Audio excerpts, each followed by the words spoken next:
안녕하세요. 프로파일러 배상훈입니다. 2020년 1월 7일이네요.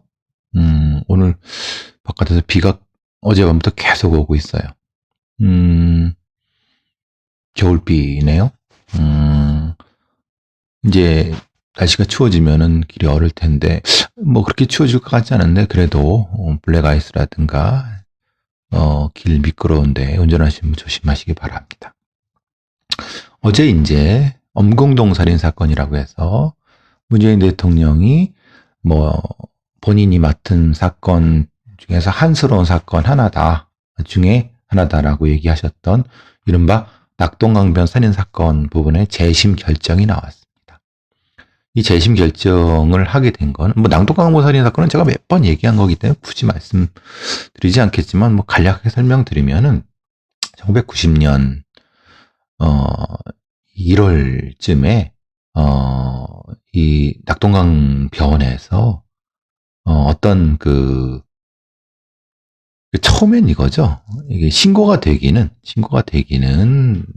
이제 남녀가 있었는데 어떤 2인조 강도가 여성을 강간 살해하고 자신을 폭행한 다음에 도망갔다. 그러니까 그랬다. 그래서 남자가 신고를 했는데 그래서 그 두 명이 이제 말하자면은 강도 살인범이고 그래서 지금 이 재심을 신청한 사람인데 나중에 수사 이런저런 걸 쭉 여러 가지 알아보니까 실제로 오히려 박준영 변호사에 의하면 그 재심을 담당했던 오히려 같이 있던 남자가 범인이 아닐까. 범인일 가능성이 강력하게 추정이 되고 저도 그 얘기에 대해서는 뭐 크라임이라든가 이런 데서 많이 말씀을 드렸습니다. 그러니까 말하자면 이거죠. 실제로 이 둘 사이에는 연인 관계도 아니고 그냥 간략하게 아는 사이였는데 채권 채무 관계가 있었고 여자가 따라 나섰는데 돈 준다고 뭐 그렇게 했을 수도 있죠. 근데 어떤 이유 때문에 남자가 그 여자를 살해하고 자기 죽였으니까 그것을 이제 감추기 위해서 이른바 거짓으로 진술한 건데 그 거짓으로 진술한 것도 정확히 아주 뚜렷이 계획을 세워서 거짓으로 한 것이 아니라 이 남자가 그렇게 진술을 한 다음에 뭐가 막 이른바 캥기잖아요. 근데 이제 그걸 담당했던 경찰들은 약간 좀 알았던 것 같아요. 그런데 그래도 그냥 별로 그렇게 신경 안 쓰고 그런데 이제 그 상태에서 수사를 진행하다가 그때는 못 잡았어요. 그러니까 첫 단추 잘못 꼈으니까 그런 과정에서 이제 1년 반 뒤에 이 지금 두 사람 엄공동 이게 좀 지금 이 재심 결정이 난 사람들이 범인으로 지목돼 갖고 범인으로 지목된 것도 되게 간단해요. 그냥 말하는 경찰서 와 있는 다른 사건 때문에 와서 뭐 다른 사건도 문제 별거 아닌 사건 때문에 와 있는 두 사람을 우연히 경찰이 발견하고 그래서 이제 그냥 범인 만들기가 된 거죠. 그래서 이제 여러 가지 뭐 고문도 하고 그랬다고 그래서 결국은 그것 때문에 재심 결정이 난 건데 어쨌든 이 재심 결정이 하게 된 거는 원래 이런 자료가 수사 자료가 없는 줄 알았는데 어디 지방경찰청 어디 창고에 있었던 거예요. 그 자료도 컬러 사진이 있었나 봐요. 그러니까 현장 검증을 하는 컬러 사진이 있었는데 그 컬러 사진 자체가 너무 시차가 뜨고 그러니까 예를 들면 거죠. A라는 현장 검증 사진과 B라는 검증 사진이 있는데 하루 정도의 시차가 있었던 거예요. 하루 안쪽 정도. 근데 그때 뭘 했냐. 이 현장 검증하는 과정에서 이 두 사람이 시키는 대로 안 하니까 잠깐 멈추고 데리고 가서 물고문을 하고 다시 현장 검증을 했던 거예요. 그러니까 당연히 이 시차가 뜰 수밖에 없었던 거고 근데 기록에는 하루 만에 했다 이렇게 돼버리니까 이건 누가 봐도 조작이잖아요. 그리고 당시에 물고문을 했던 그때 이 둘과 같이 수용돼 있던 사람의 진술이 명확하고 이 사람들 진술도 일관성이 있고 그 증거도 있고 그리고 그 외의 아까 처음에 여자와 같이 있었던 남자가 범인일 가능성도 높고, 여러 가지 증거 부분, 그리고 이해되지 않는, 사실 매우 그냥 엉터리 증거들이 제출되고, 그러니까 이제 결국은 오랫동안 이제 논란이 되다가 과거사위원회에서 재작년에 조사 대상이 됐다가 이제서야 이제 재심 결정이 난 거죠. 한국 사법 시스템의 큰 어떻게 보면 수치입니다. 판사도 잘못했고, 검사는 뭐 말할 것도 없고, 경찰들 고문한 경찰놈들은 뭐 당연히, 그런데 위증까지 해서 위증에 대한 처벌은 받을 수 있을 것 같아요.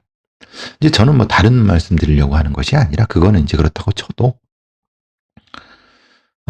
이 박준영 변호사가 이동영의 뉴스 정면 승부에 나와서 한 얘기가 있어요. 이제 흔히 말하는 이 두 사람이 이름이 공개됐으니까요.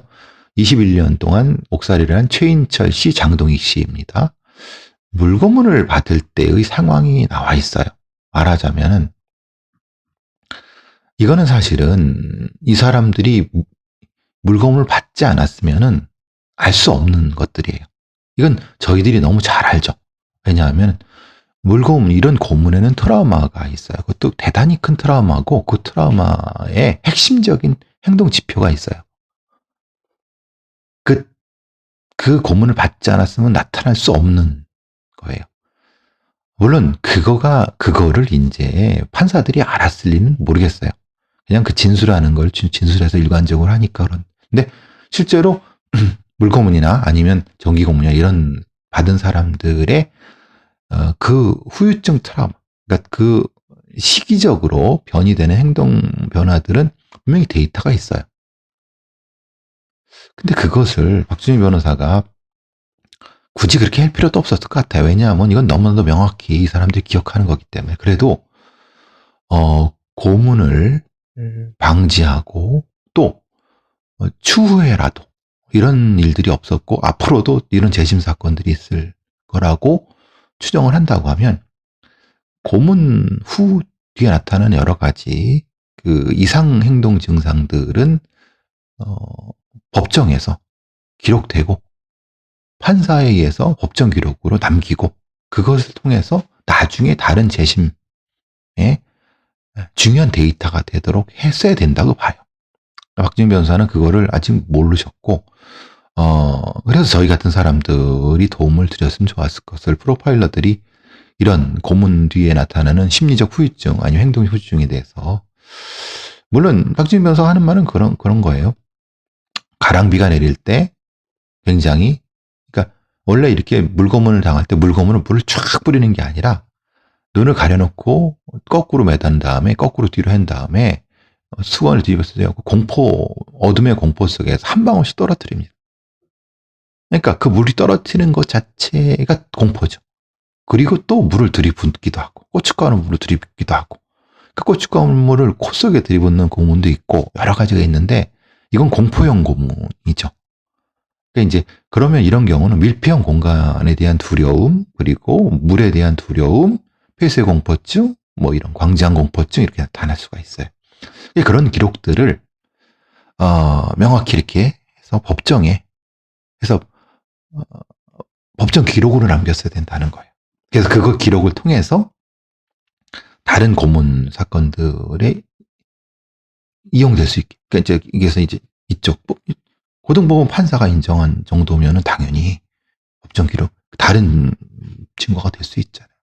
그랬어야 되는 것 같은데 참 안타깝습니다. 어쨌든 뭐 그래도 제가 안타깝다는 건, 그런 어떤 나중 권리안, 그리고 앞으로의 물고문이라든가 고문을 방지하고, 고문한 사람들을 처벌하고, 고문에 의해서 만들어진 조작된 사건들을 재심을 또 회복하기 위한 이런 기초 작업들 중에 하나를 했어야 된다고 생각하는데, 그래서 안타깝다는 거고, 어쨌든 이 두 분이 너무 늦었죠. 그리고 반인륜적 고문에 의해서 벌어진 반인륜적 고문은 공소시효가 없어야 돼요. 국제법적으로도 반인륜적 범죄 행위는 공소시효가 없습니다. 끝까지 처벌을 해야 됩니다. 근데 우리는 독직 폭행이라고 해서 그냥 7년, 뭐 5년 이렇게밖에. 그러니까 지금 그 고문낸 경찰 놈들, 그런 놈들은 짭새라고 해야 되죠. 양아치 새끼들이죠. 그런 놈들이 얼굴 빳빳이 뜨고 골프 치러 다니고 연금 받으면서 텅덩어리 잘 살고 있죠. 어쨌든 그런 부분에 대해서 좀 국가가 못하면 반민간 단체라도 이런 작업들을 해놔야 돼요. 물론 과거사위원회에서 조금 했다는 얘기는 들었는데요. 자, 엄궁동 사건에 대해서는 이제 재심이 결정됐고 재심이 진행돼서 무죄가 나게 되면 다시 한번 전체 사건을 다시 한번 크라임을 통해서나 이걸 통해서나 한번 다시 한번 정리해 드리도록 할게요. 다음으로 이춘재 사건 부분인 건데, 이건 계속 나오는데 이제 아폴로 가자에 대한 얘기가 나와요. 아폴로 가자. MBC에서 계속 이춘재 사건의 그 초등학생 살인 사건에 대한 이춘재 살인 사건에 대한 얘기를 하는데 저랑 MBC 기자들이 보는 바는 달라요. 즉 MBC 기자들은 이춘재가 그 사건을 그 초등학생을 죽였고 그것을 다른 어떤 거 없이 소위 말하는 귀찮고 힘들고 그래서 경찰 간부, 그 형사계장이라는 놈, 뭐 이런 놈 몇몇이 단순히 그런 이유 때문에 시체를 은폐하고 지금 이것처럼 진술 조서를 은폐하고 이런 거예요. 그러니까 그 가방이 나왔어요. 가방이라든가 뭐 과자라든가 줄넘기가 나왔어요. 시체도 나왔어요. 그러니까 백골화된 시체가 나왔고. 그러니까 이거를 사실은 나온 기록은 있는데 그럼 이거를 쓱 감추려고 해도 뭐가 명분이 있어야 되잖아요. 그러니까 경찰놈들이 나중에 와서 물어보는 거죠. 그 따님이 딸아이가 평소에 줄넘기를 가지고 다녔습니까? 아버지가 어떻게 알아요? 줄넘기 가지고 다니는지 안 가지고 다녔는지. 근데 물론 알 수도 있죠. 그러니까 잘 모르겠지만 가지고 다녔을 거예요. 그러면 이제 경찰놈이 이렇게 묻죠. 아니 명확히 가지고 다녔다는 거예요? 안 가지고 다녔다는 거예요? 그러면 잘 모르겠어요. 모호하게 대답을 유도하죠. 그 다음에 아폴로 과자를 먹었습니까? 아폴로 과자 먹은지 어떻게 알아요? 안 먹은 것 같은데? 잘 모르겠어요.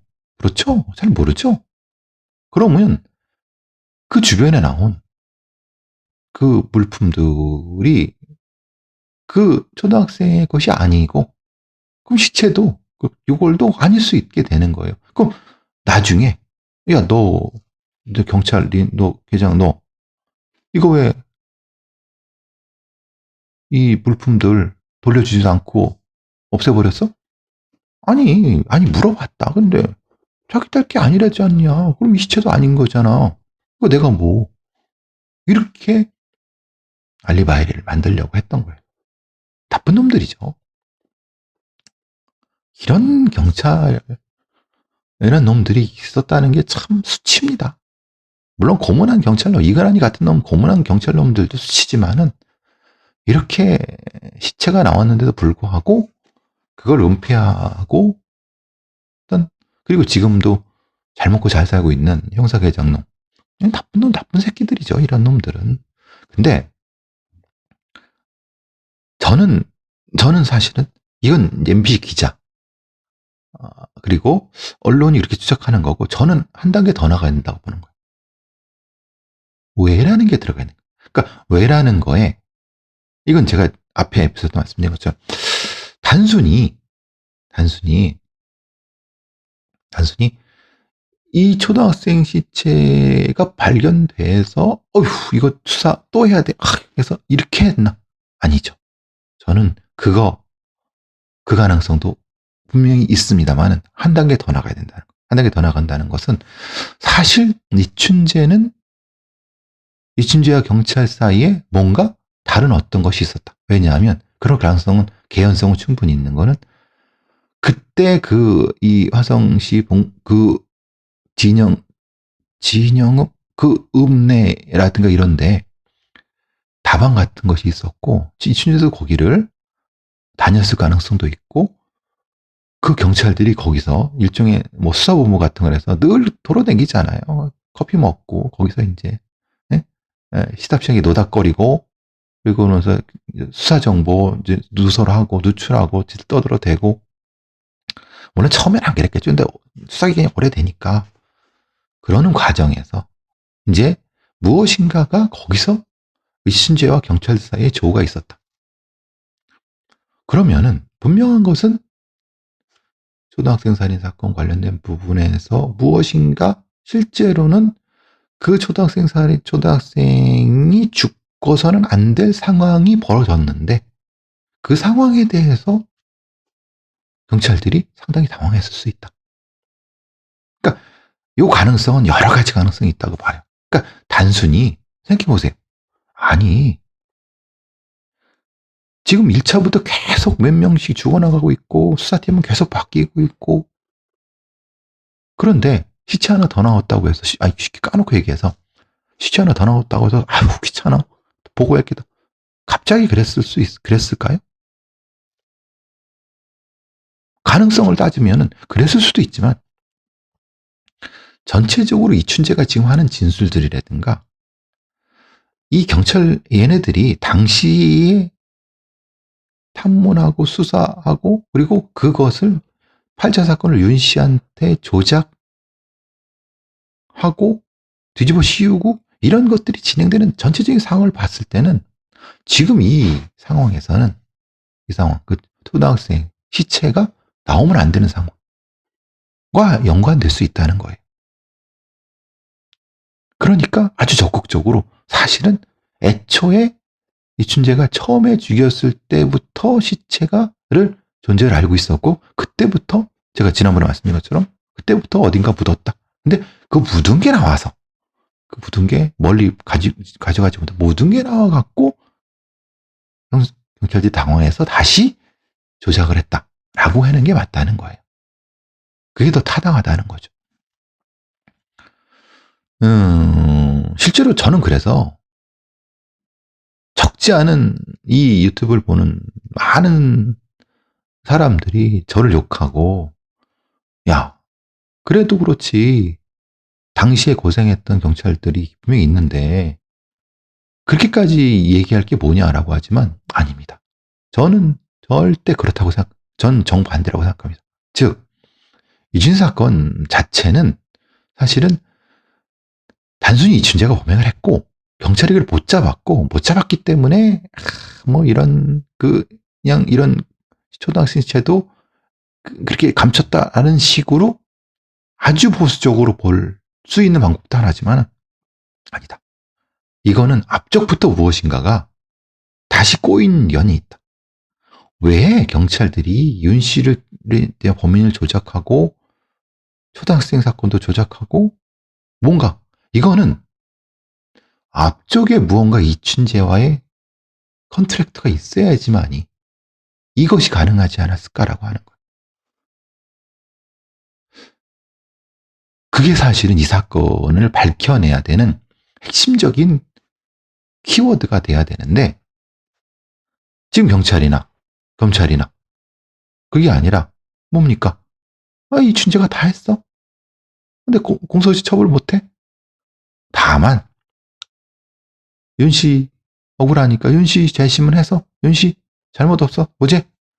이춘재 잘못 있어. 유죄. 공소시효 못해. 그리고 당시 은폐하고 고문했던 경찰들 뭐 공소시효 끝났어. 경찰 미안합니다. 사과하고 땡 이러려고 하는 거잖아요. 아닙니다. 이래서는 안 됩니다.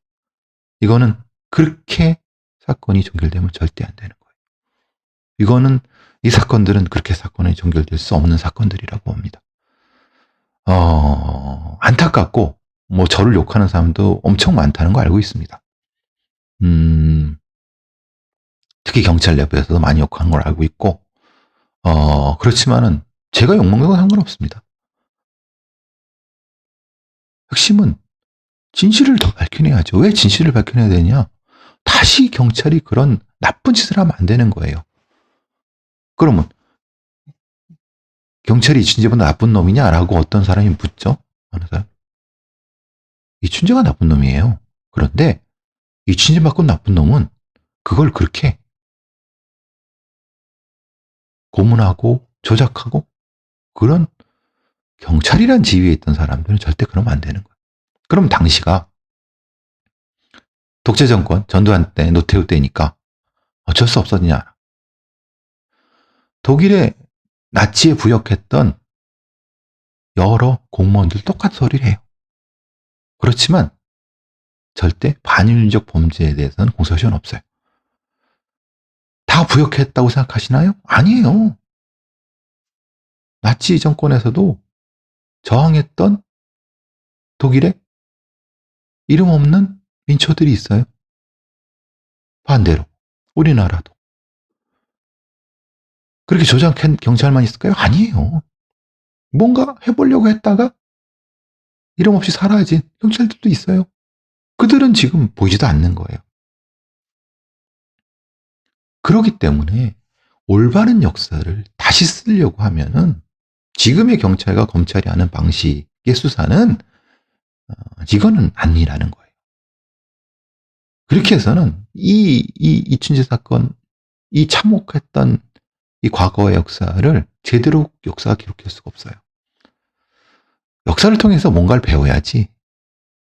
그조차도 지금 대충 해서 묻고 감추려고 하는 이러면 안 되는 거죠.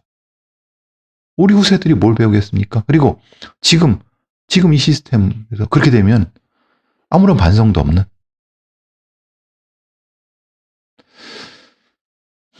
어쨌든 그것 때문에 제가 이 욕을 먹으면서도 계속 얘기를 하는 겁니다. 이춘재는 8차 사건의 범인이 아니다. 아닐 가능성이 높다. 초등학생 살인 사건의 부분에선 무엇인가 지금 나타난 것 외에 한꺼풀 더 있다. 이런 것들이죠.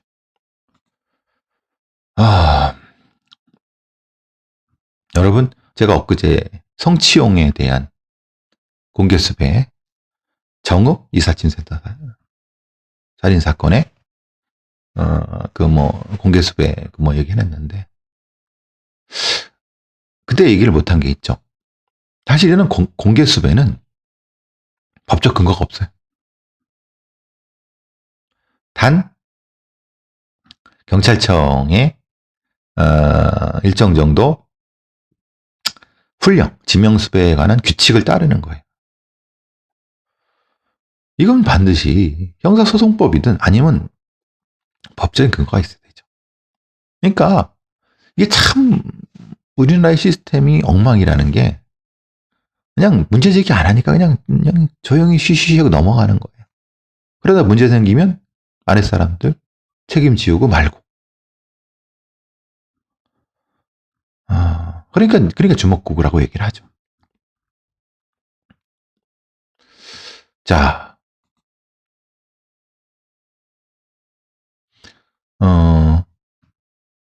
계속 논란이 되는 게 이런 사건이 하나 있네요. 수개월간 초등학교에 몰래 들어가서 소변을 봤어요. 어떤 중학생이. 사실은 거기는 자기가 나온 학교예요. 여러분도 그런 사람들 있지 않나요? 그러니까 초등학교, 중학교, 고등학교를 그 근처 지역에서 나오는 거예요. 충분히 가능하죠. 저도 이제 반경 매트에서 살고 어떤 경우는 중고등학교 같이 붙어 있는 데도 있고 그렇잖아요. 근데 얘는 자기가 아마 생활을 했던 초등학교 교실인 것 같아요. 그렇거나 아니면 비슷하거나. 나이는 들었는데 어떤 이유 때문인지 그 초등학교에 들어가서 소변을 봤어요. 그런데 그럼 이제 이 아이가 왜 그랬는가를 찾아야 되잖아요. 그리고 문제는 왜 그랬는가도 중요하지만 더 중요한 건 피해 초등학생들이 입을 수 있는 정신적인 상처, 정신적 고통. 왜냐하면 생각해 보세요. 전혀 모르는 어떤 제3자가 아이들 그것도 아주 감성이 예민한 여자아이들 실내 하나 아니면 여기 뭐 책상 이런데 오줌을 이렇게 했다고 생각해보세요. 그 오줌 별거 천만의 말씀이에요. 그건 어른들 생각이고 아이들을 충격 많이 받습니다. 그러면 이걸 미연에 예방하도록 시건장치라든가 아니면 CCTV 이런 부분들 제도적인 측면, 이런 보안 측면을 강화해야 되고, 이 아이들의 심리치료를 적극적으로 해야 되고, 또 하나 이제 핵심적으로는 이 아이가 왜 그랬을까?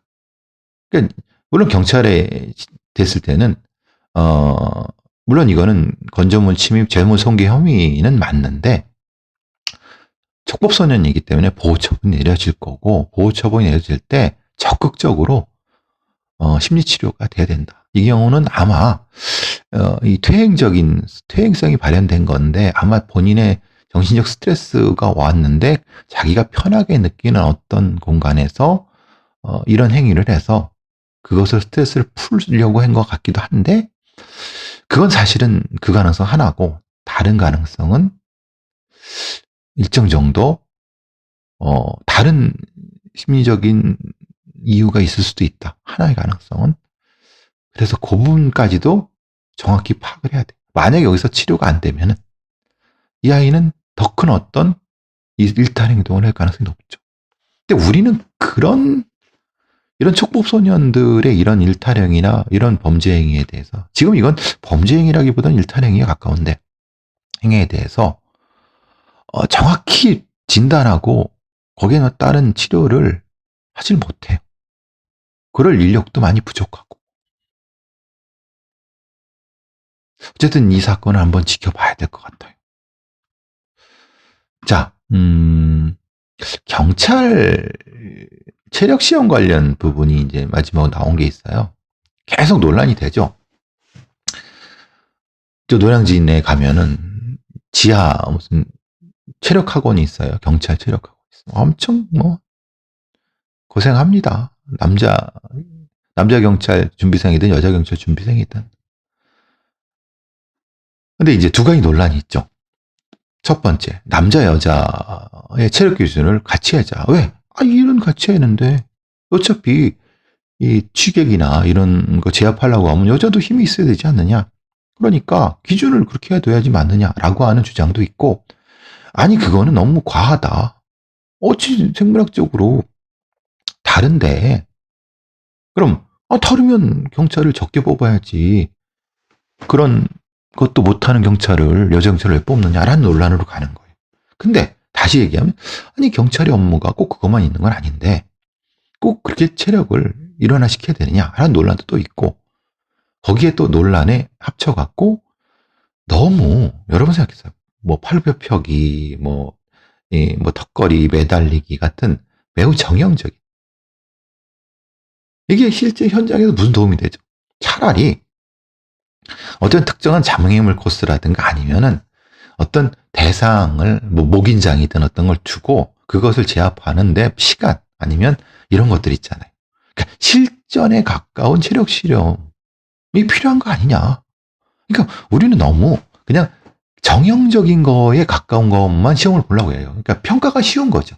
그러니까 평가는 쉬운데 실제로 그 평가를 해서 그것이 현장에 도움이 되는 거하고 상관없이, 그럼 포괄적으로 도움이 되겠죠. 그렇지 않습니까? 팔굽혀펴기 100개 하는 사람이 10개 하는 사람보다 힘이 세니까 더 응용을 잘하겠죠. 근데 그거는 그냥 가능성인 거고, 실제 팔굽혀펴기 100개 하는 사람까지 필요 없어요. 경찰에는 한 20개만 하면 되는 거 아니에요. 그죠? 그 예를 들면은 적절하게 우리가 오는 경찰을 원하는 거지 육체미 뭐 이런 사람을 원하는 건 아니잖아요. 그러니까 그런 면에서, 그러니까 미국식 경찰 체력 시험이 그렇다네요. 말하자면 뉴욕과 캐나다 경찰 시험이 말하자면 장애물을 넘고 무엇인가 이렇게 과제를 행하고 그 과제에 따라서, 그러니까 어떤 판단에 따라서 점수를 받는 이런 거예요. 우리는 그냥 지금 하고 있는 거는 아시다시피 1000m 달리기, 100m 달리기, 윗몸 일으키기, 팔굽혀펴기, 좌우 악력. 사실 뭐 저도 경찰 들어갈 때 15년 전, 10몇 년이죠? 20년 전인가? 그러니까 헷갈리네. 나이가 드니까.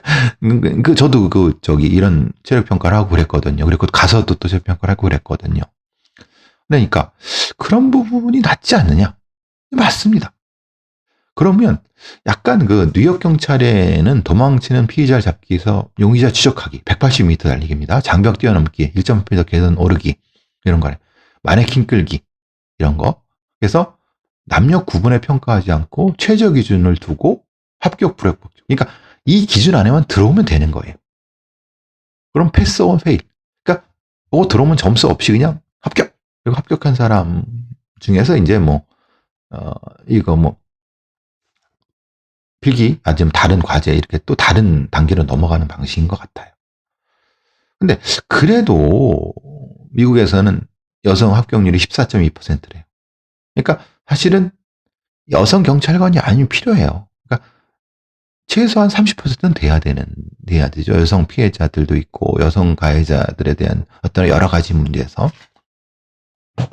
그러니까, 실제로는 남녀 기준 없이 패스 오 페이를 한다 하더라도, 그러면 이제 남자들은 거의 다 통과했고, 여자들은 많이 통과하지 않으니까, 요거는 조금 문제가 있는 것 같아요. 그러니까 말하자면, 시간적인 차이는 둬야 되겠다. 아니면 뭔가 일종의 어드밴티지, 아니면 핸디캡 이런 것을 남자한테는 핸디캡을 주든 여자한테 어드밴티지 주든 해서 조절을 할 필요는 있겠다.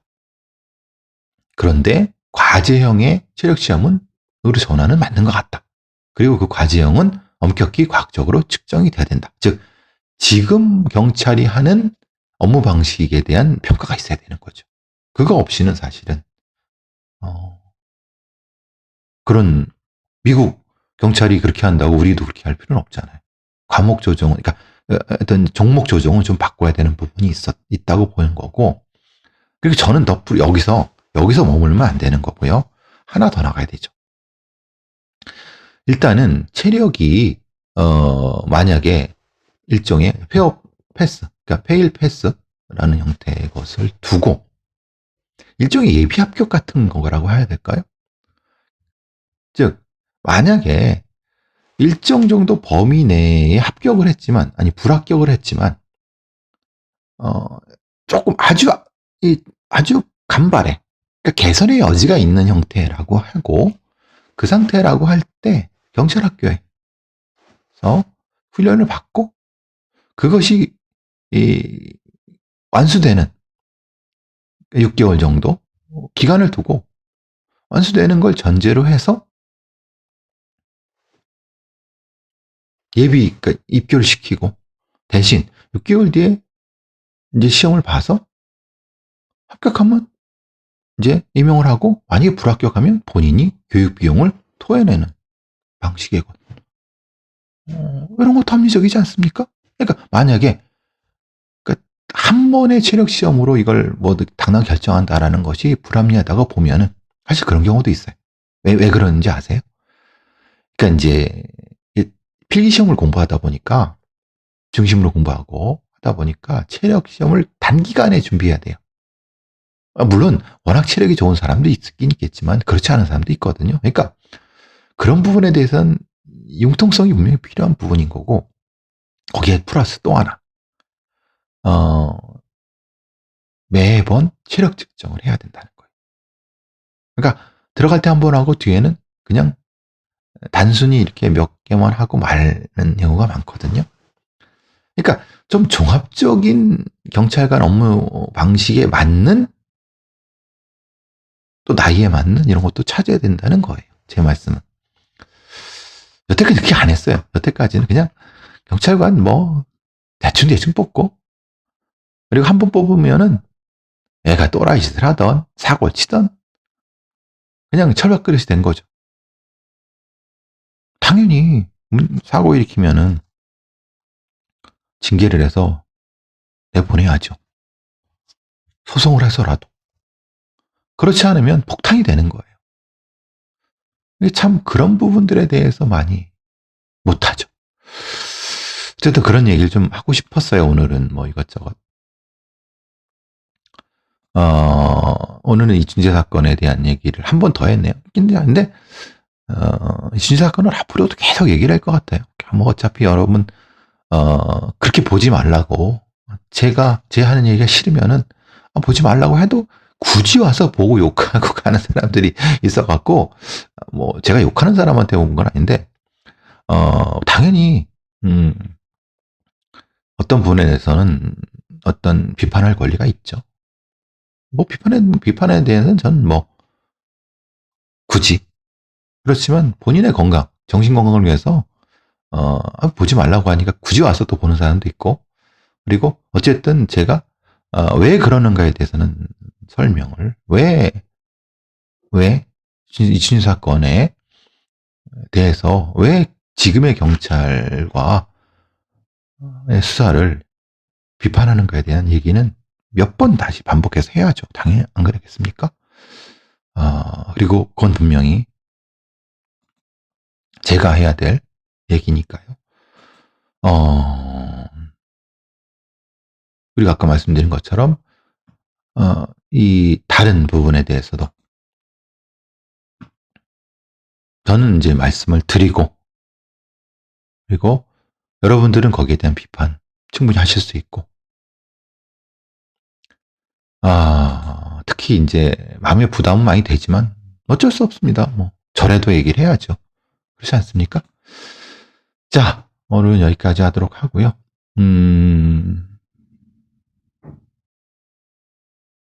어제 사실 이승원의 세계는 우리, 그리고 우리는에 대해서 하려다가 못한 게 하나 있는데,